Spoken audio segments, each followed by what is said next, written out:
I wanted to give a big shout out and congrats to my broskies Antonio Bryce and Kanan White on their comic book brand passing $50,000 in sales on Indiegogo. You can check out their campaign on ikaripress.com. Woo, woo, woo.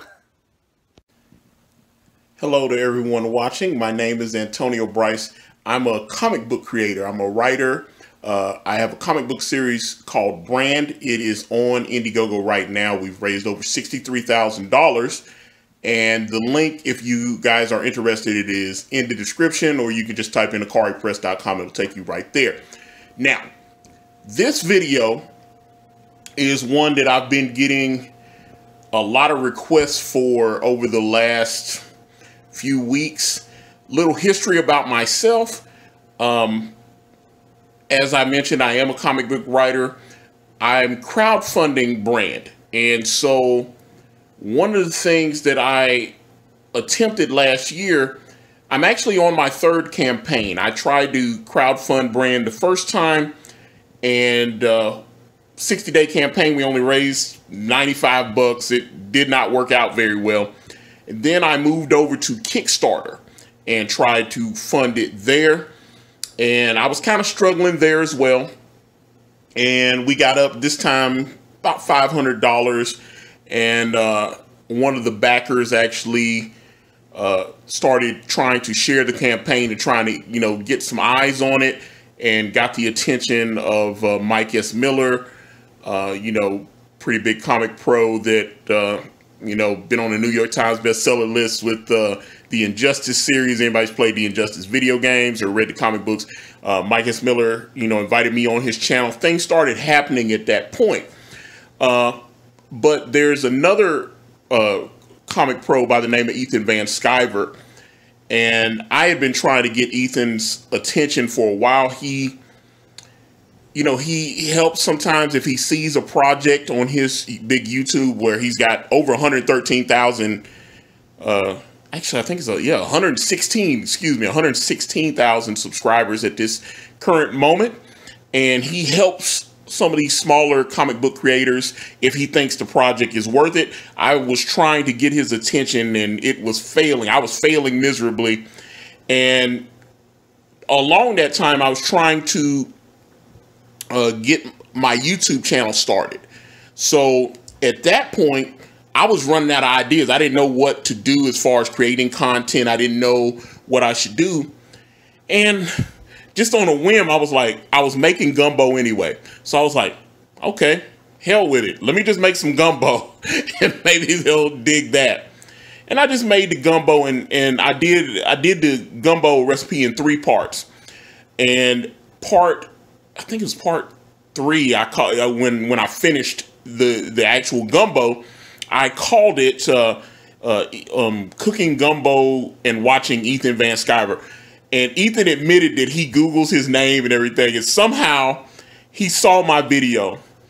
And when he saw my video, he was like, he said, that guy Antonio just seemed really sincere. And, then he actually checked Brand out. He actually clicked on it and checked it out. And he was like, this is really good. And then he sent me a DM.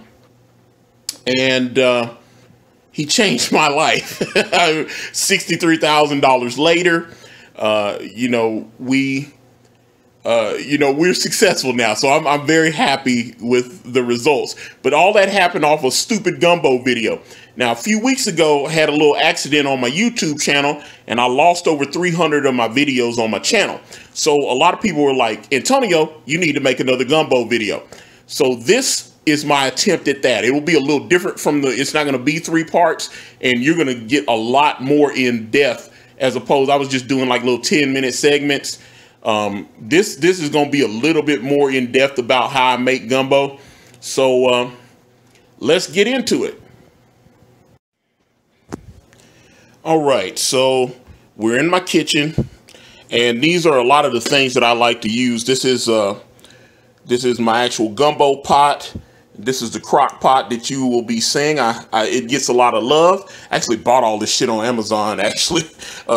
There's 2 quarts of water, and let me see, the cutting board was bought on Amazon, the knife set.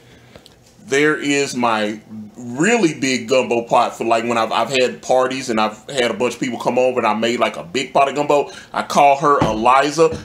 She's like one of those 10-gallon ones. I bought her on Amazon. You know, but just for this little small party, this little joint right here will get everything done. So let's actually go over the ingredients that I'm going to be using, because I'm not making it. You know, my mom used to make gumbo all the way from scratch, and I'm not going to do that. I found some great products that help you cheat a little bit. And trust me, I've had people eat this gumbo 100 times. And if you know, if I don't tell them that it's not completely 1000% homemade from scratch, they can't tell. Okay. So you've probably seen Tony Chachere's. Okay. So I love Tony Chachere's. It's a fantastic product. I buy these in 5-packs. This is Louisiana. Let me show this, because that was another thing I noticed in the gumbo videos that I made. I put, you know, you could buy this on Amazon in these little 5-packs, and I put this in the description, and it shocked me how many people bought the Louisiana gumbo. I must have had like 30, 40 people that, you know, I could look on my Amazon links and it'll tell you what the customers bought. And there was so many people that I referred to this, because I had people reach out to me and it's like, man, I never tried this stuff before. It's fantastic. This is an incredible product. It will allow you to do a lot of stuff that normally would take hours. I watched my mom when I was a kid, and she would make gumbo when we was down in Alabama. I'm from Huntsville originally. And this product right here will really cut. It should be illegal. It kind of cuts you to the cheat code right there. Because the base that it makes is outstanding. It, you know, it really helps you get everything set up. So, okay, so there's the Louisiana Seafood Gumbo Company or whatever. I'm making chicken and sausage gumbo. There will be no actual shellfish in this. There's no shrimp in this recipe. You can obviously, matter of fact, let me grab this again. As you can see on there, they got like crab legs and shrimp in theirs, in addition to sausage and chicken. I have a shellfish allergy, so I just make chicken and sausage gumbo. But I've had so many people just make different versions of gumbo, and I'm talking about with turkey meat and all this kind of stuff. I'm just making straight up chicken and sausage gumbo. Now this is Johnsonville andouille, you know, some good old andouille sausage. I think this is a good product. Also use like Hillshire Farm, or even the store-bought brands, the Walmart, Kroger's, Publix, whatever you use. I think this is a good product. So let me go now. Okay, hold on. No, I'm gonna do that last. And this is a couple of pounds. Let me see how many pounds this is. It's just a little over a pound of chicken breast. Here, sometimes I'll use 2 pounds, but that's a, you know, healthy chicken breast, and it will definitely suffice with the other meats that we're adding in. Okay. Now, this is Publix hot sausage. I will tell you, I have used a variety of hot sausages over the years as I've been making gumbo. Now, I've got a dear friend of mine by the name of Hughes, and I met Hughes after Hurricane Katrina. He's actually from New Orleans. He's a sous chef. You know, he worked in various restaurants and stuff, cooking, and he got evacuated to Tennessee after Hurricane Katrina, and I just happened to meet him when he was a customer. I was a manager at a convenience store, and he came in, and you know, he was you know, pretty good guy. So I really like him. And every now and again, every few months, he would go down to New Orleans and visit some of his relatives. And he would always take his ice chest with him. And he would not make gumbo without the authentic ingredients. And one of the things that he would always go get is what's called Pattons. It's Pattons, Patton's hot sausage. Now, people in New Orleans know what Patton's is, and actually, I can add that to the description as well if anyone is interested in ordering Patton's hot sausage, because you can actually, now that Amazon does this like Amazon Fresh and stuff, you can actually get it. I think they'll overnight it to you or whatever. You can actually order Patton's hot sausage off Amazon.com now. But him and a couple of my other New Orleans friends would actually tell you, you know, hey, if you're using hot sausage and you call yourself making gumbo and you're not making and you're not using real New Orleans style hot sausage, which is Patton's, then it's not real New Orleans style gumbo. It's not. And also, if in case you didn't notice, I don't have any tomatoes. I've seen some people put tomatoes in, and I actually started like looking into it, and the tomatoes are more like Creole style gumbo. I'm just doing just straight. I don't put tomatoes. That's weird stuff. I don't put that in there. But I use like Walmart brand hot sausage. I've used like Tennessee Pride hot sausage, Publix, Kroger's brand. They all have a store brand hot sausage and various degrees of quality. The best hot sausage that's like this that I've found, it's a little more pricey, but Jimmy Dean's. Jimmy Dean's, to me, if you got a few extra shekels, Jimmy Dean's is the top for me. It has a great flavor. Even after you add the gumbo base to it, it retains a lot of the heat. I found it to be an exceptional product. Why I'm using the Publix is that was I've used, like I said, Walmart and Kroger brand and a lot of the other cheaper store brand hot sausages. I found that Publix is about the closest thing I can get to the Jimmy Dean's quality. It retains a lot of the flavor. Even after we add the base and it gets, a little watered down, it still has a nice little bite to it. So I recommend if you have a Publix and you get that hot sauce, if you don't want to get to Jimmy Dean's and spring, it's like $5, $6. Jimmy Dean's can be a little bit more expensive. If you can get it, if you want to try the Jimmy Dean's, try it. Or if, try the Publix. I highly recommend Publix hot sausage. It's great. But these are what I'm going to be using. I'll be adding those into the crock pot and get everything going. And let's do all that now. All right. So I've got the chicken breast in the pot. As you can see, I have pretty liberally added a bunch of Tony Chachere's. Let me get some water on it. And again, this is 2 quarts of water. You can obviously use more if you're going to add, say you're doubling up with the gumbo base, you would want to, of course, add another 2 quarts, 2 quarts per package. So, okay, I've got it on. I'm going to put it on 6 hours. And let me see, 6 hours. Okay, so by the time this thing cooks down, it's going to be amazing.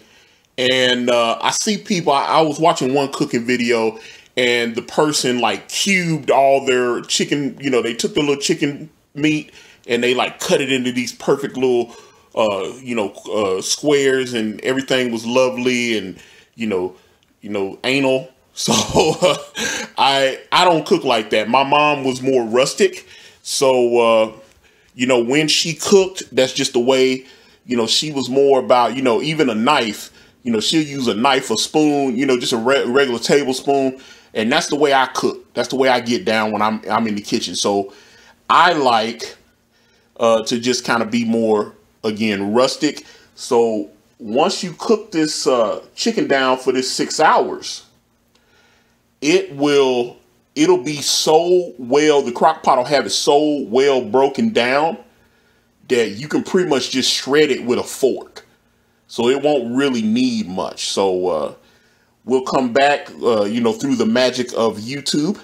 We'll come back and then you guys will see when everything is complete that, it looks fantastic. So boom. All right. All right. So, you can see here, it is still, I just unplugged the crock pot. Let me This thing has been going. See that? So I really like that. It cooked. Now, one thing I meant to say in the first segment was sometimes, now I use boneless breast, or sometimes I like using dark meat, so I'll get little packets of boneless thighs as well. But I will say the better chicken stock, in my personal opinion, is made with either chicken breast or chicken thighs with the bone and the skin still in it. So and after it's been in the crock pot for several hours, you won't even really have to do too much work. You'll just reach in there, like you'll pull everything out. Like I'll take my tongs and I'll start pulling the little chicken pieces out, and the bone just falls right off. You don't really have to get in there and do too much knife work and stuff. You might have to pull a little piece of gristle off or something like that. But for the most part, after you give it, you put this, put the chicken in there, let it run for about 6-7 hours. That chicken, that crock pot will give it that work. It'll just break this stuff down. This, matter of fact, take my knife. So I'm pretty sure this breast has been in here. Yeah, it's insanely tender. It's already breaking up. I'm just not gonna. But it's got a little glistening on the top there. That's the oils that remain from what was in the chicken breast.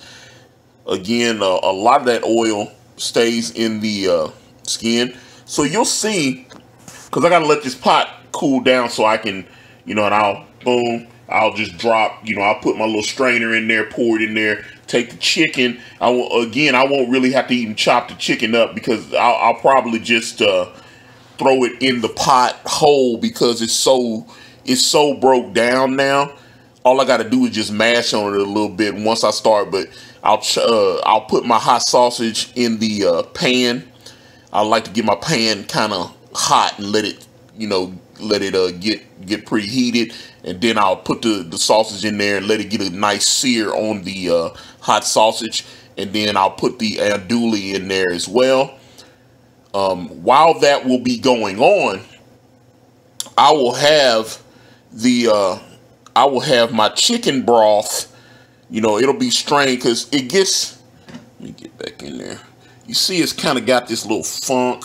I guess that's the little remnants of whatever fat or whatever is still in the chicken. I like to strain that off, so I'll strain that out for my chicken stock. And this chicken stock will still be nice and warm, and that's good. Now, on the packet, it's of the matter of fact, let me grab it.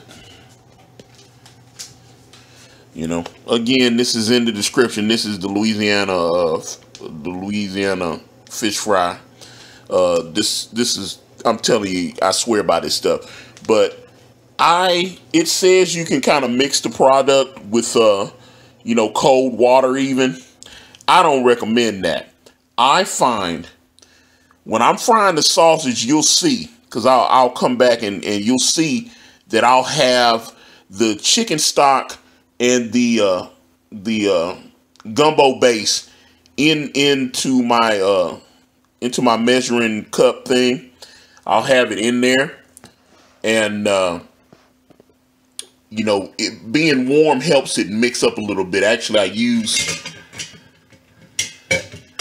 I love this. This is something that a ex-girlfriend of mine gave me, and I don't know. I've been using that thing for years, but it helps me. I like to cook with it. It's pretty easy and helps me, break everything down. I make like biscuits and gravy and stuff with it. But basically, like I said, having at least a warmer liquid helps to break that gumbo base down.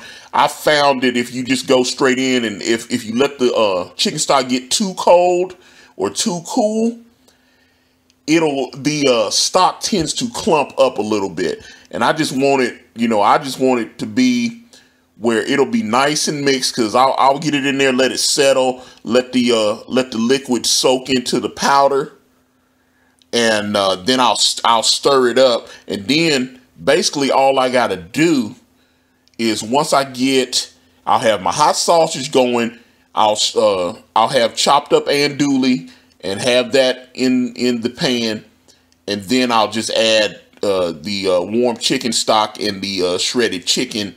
The chicken will be in there in the final pan before I pour everything.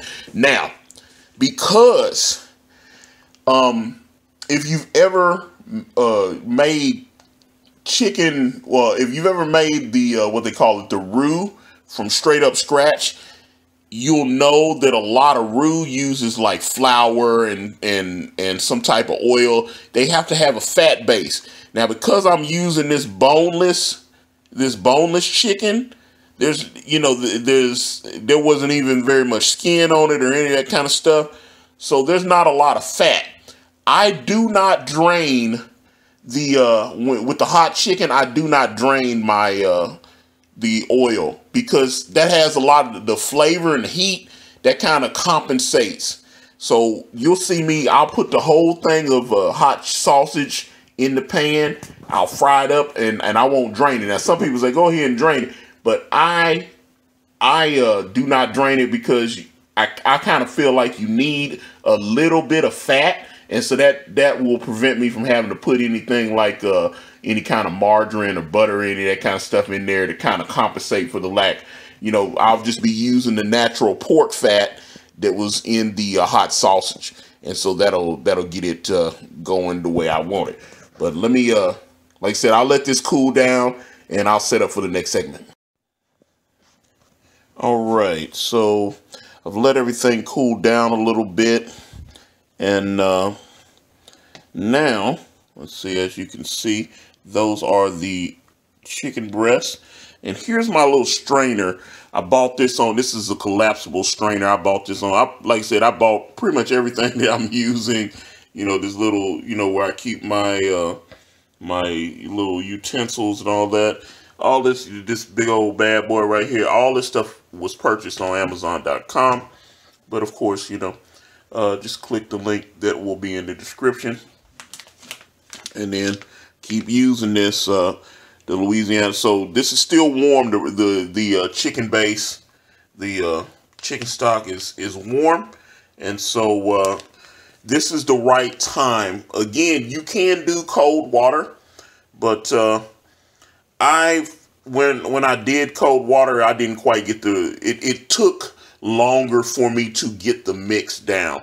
So I would prefer when you use this packet here, it should at least be warm, because it'll help the powder mix a little better. So I'm gonna go ahead and get all that stuff started.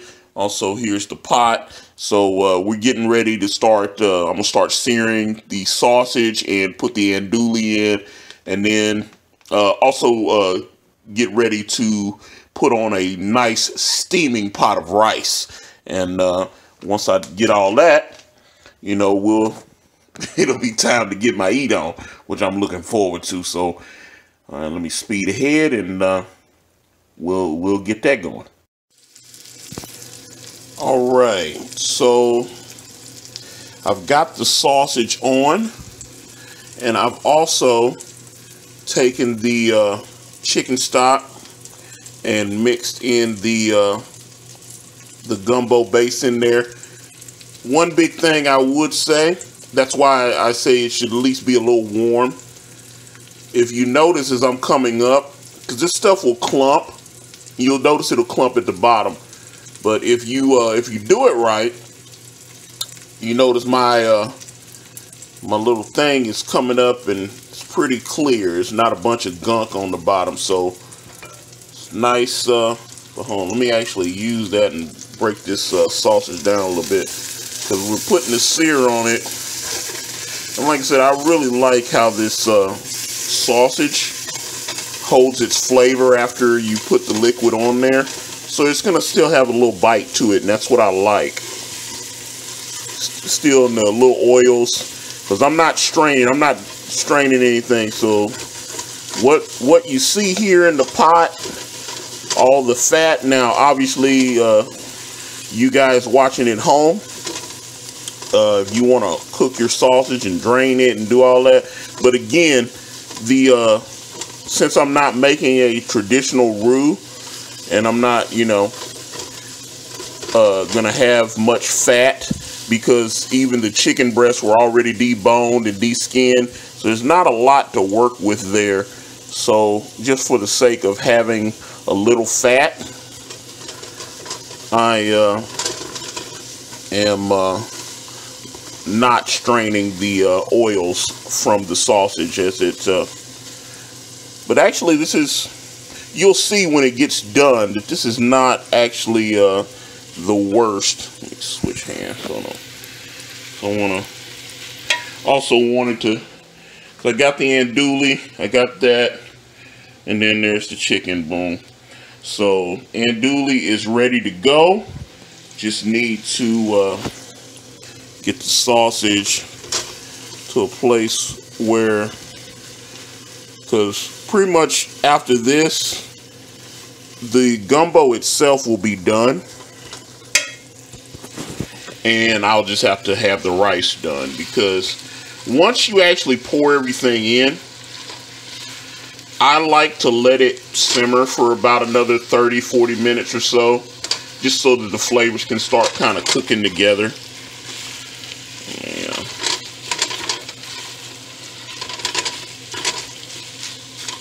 But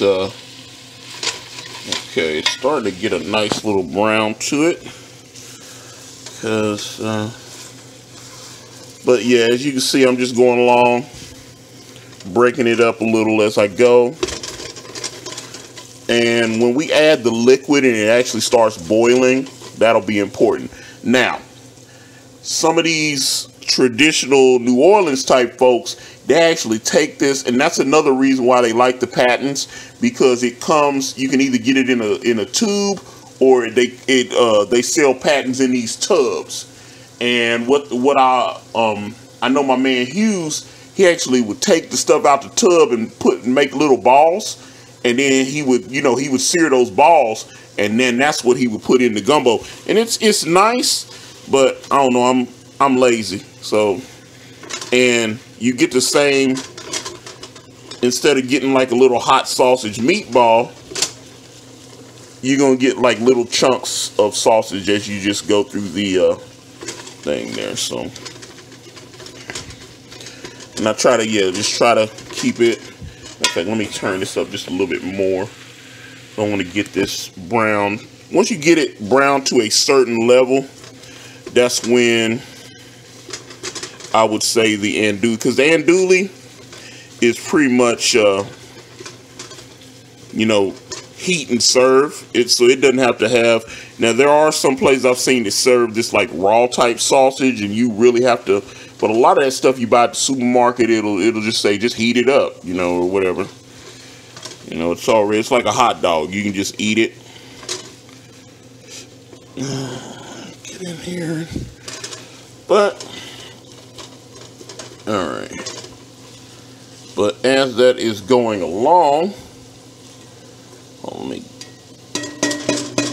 try to get this crap off my little spatula thingies, whatever this, I don't even know what the hell this thing's called. Anyway, but one thing I will say is the house is starting to have a nice aroma to it, so that is definitely good. Let me go ahead and get the andouille and start getting that to, hold on, put this over here, and hopefully I won't have to edit myself dropping all the sausage on the floor. So, all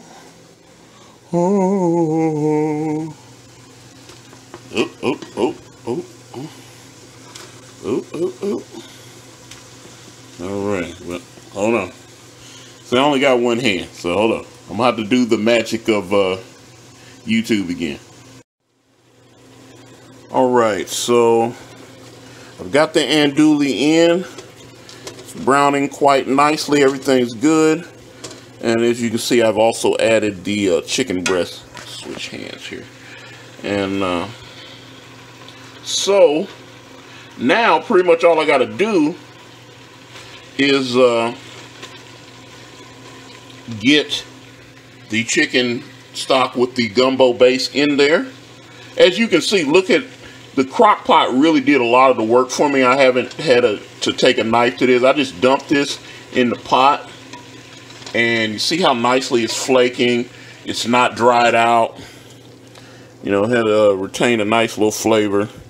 And you know, like I said, I just basically just keep poking the thing with my little spatula or whatever. And hold on, let me get a nice little scoop in here and whoop. Yeah. But like I said, it's all shredded. I didn't have to sit there and do all kind of little fancy culinary cuts and all that. And of course, like I said, you can, you know, I know a lot of you like to put like shrimp and crab legs and all that kind of stuff. You can, of course, do that. This is just chicken and sausage gumbo. One thing sometimes I like to put in is maybe a little pack of gizzards. I'll put the gizzards in the crock pot before I put the chicken breasts or the chicken thighs in, because to get the chicken gizzards to the level that I want them, I need that, you know, gizzards can be a little tougher.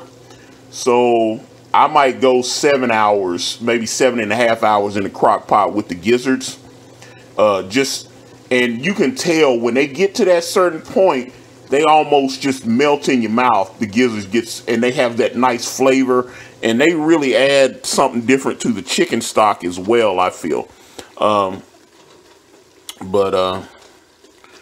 Okay, but I'm going to go ahead and I don't know if I can actually do this without making a mess with one hand. Let me see, can I get it? I want to add the chicken. Let's see, can I?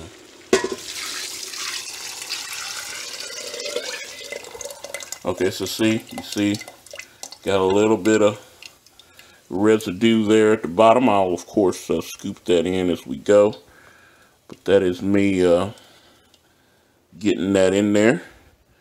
So now, all right, now we just got to get the rice and put that on, and I'll scoop the rest of that and I'll get the rice on.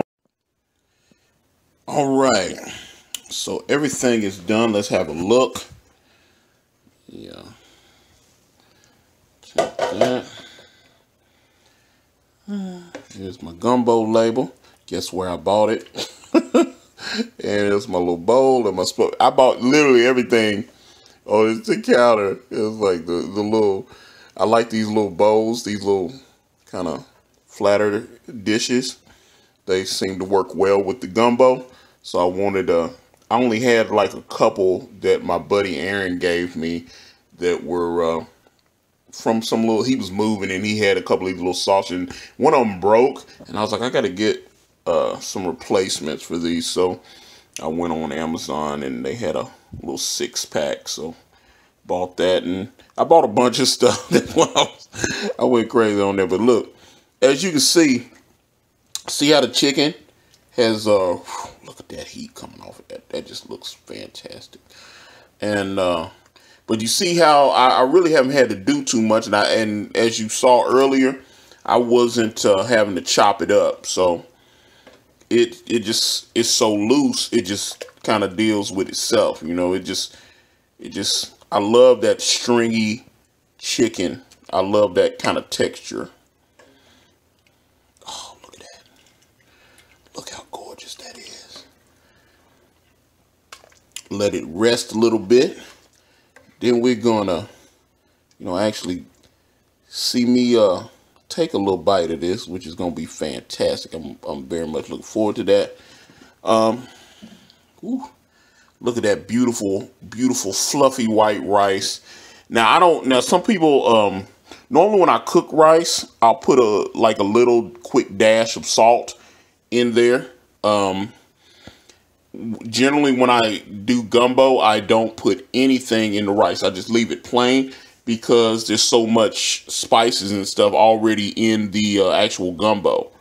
So, look at that.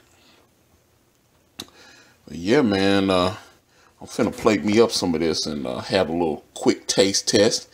And I guess you guys can just dream with me. So let me do that. All right. So I got me some of this fantastic rice scooped up. And now, gotta get myself right. Oh, look at that. Yeah. Ooh, oh, look at that. Oh, yeah. Look at that. Look at the heat. It's sending smoke signals. Oh, man. It's like telling me, you know, it's like, eat me. All right, let me get it enough. Oh, look at that. Oh. One more scoop. I gotta get one more. Oh. I like because the rice, you know, I don't want the rice to have too much. I like mine to be a little stiffer.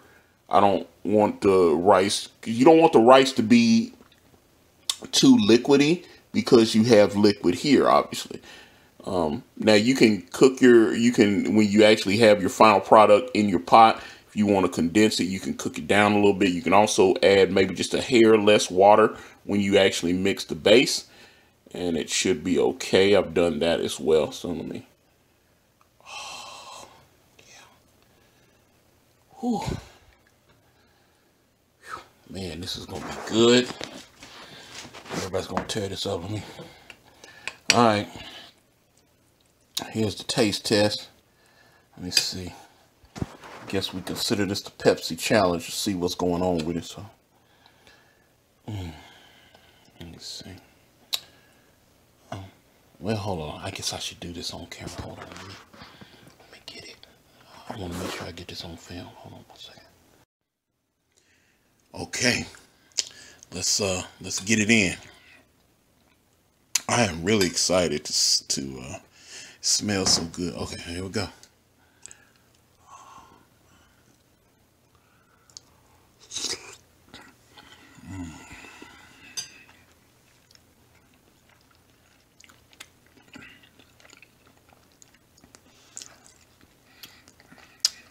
Let me tell you something. Oh my. Okay. As the late great Kurt Hennig so often said, absolutely perfect. Oh my God. Whew. That. Oh, hold on. Let me get another bite before I close this video out. So I know. Look at that. Look how beautiful that is. Oh, look at that. Nice little chunk of sausage on there. Oh, bam. Got it.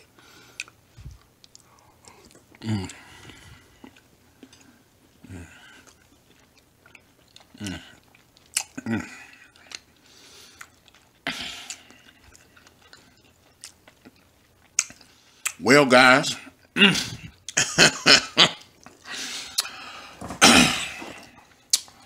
well, there you go. It's gumbo, and very happy with it. Looking forward to finishing this bowl off and perhaps having another 2 or 3 as the day goes on. So with that being said, I'm going to wrap this video up. And if you guys want to reach out to me, I'm on Facebook, Instagram, Twitter, and right here on this YouTube channel. Everywhere is at Ikari Press. And if you type in IkariPress.com, it will take you directly to my Indiegogo campaign for my comic book series brand with the phenomenal Kanan White. We're on Teespring. We're on Amazon. The links to those are in the description. Guys, thank you so much for watching. Like and subscribe. I'm out.